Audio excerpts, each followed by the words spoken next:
Aide financière de l'USAID aux pays étrangers où sont passés les milliards de dollars au fil des dernières années et quels dégâts ont-ils provoqués? Quel rôle l'USAID a-t-elle réellement joué en fournissant une prétendue assistance à d'autres États dont l'Ukraine et la Géorgie? Une vérité gênante. L'USAID est l'agence gouvernementale américaine en charge du développement économique et de l'aide humanitaire. Depuis la semaine dernière et la décision de Donald Trump de suspendre son activité, on commence à en savoir davantage sur son rôle réel dans certains pays et les langues commencent à se délier. La plupart des gouvernements ne veulent pas voir les fonds de l'USAID affluer dans leur pays car ils savent où aboutit en réalité une grande partie de cet argent. Bien que présenté comme un soutien au développement, à la démocratie et aux droits de l'homme, la majorité de ces fonds sont acheminés vers des groupes d'opposition, des ONG poursuivant des intérêts politiques et des mouvements déstabilisateurs. Concernant l'Ukraine, c'est encore un peu différent. Plus important bénéficiaire de l'USAID l'année dernière, l'allocation des fonds a de quoi interroger. Le portail d'information américain Defense One nous apprend que l'agence a dépensé pas moins de 35 milliards de dollars en Ukraine, souvent à la limite des prérogatives qui lui sont fixées. L'USAID ne fournit pas et ne peut pas fournir de soutien militaire direct à l'Ukraine. Mais puisque toute l'Ukraine est attaquée, les systèmes de santé civile et militaire du pays se chevauchent, étant donné que certains établissements médico-civils sont situés à moins d'1 kilomètre de la ligne de front. Ainsi, le soutien au système de santé civile ukrainien contribue indirectement à la lutte du pays contre la Russie.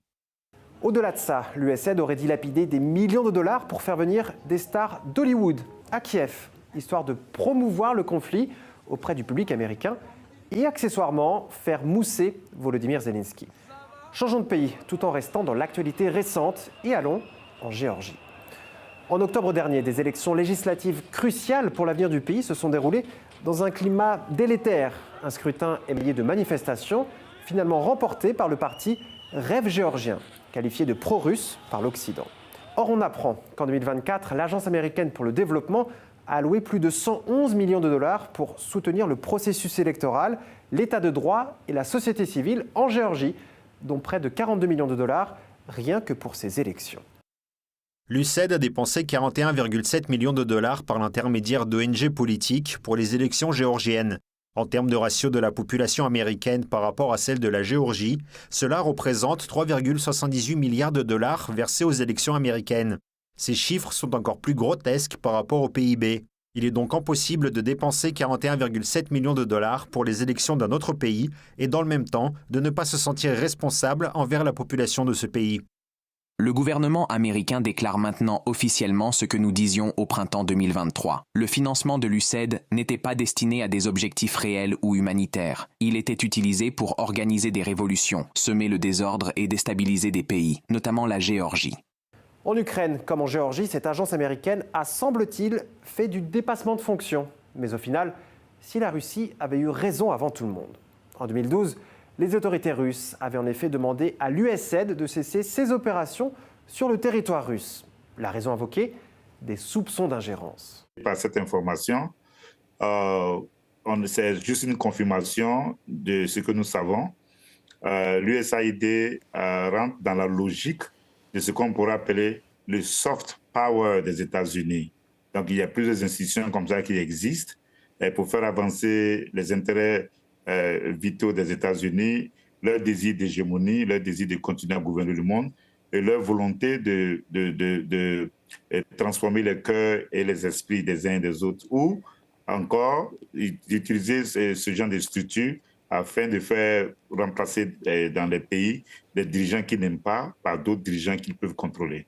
Je parle d'aide humanitaire. Et dans le cadre de l'Ukraine, ou des pays où les États-Unis pensent avoir des intérêts stratégiques militaires, je ne pense pas qu'on puisse parler d'aide humanitaire.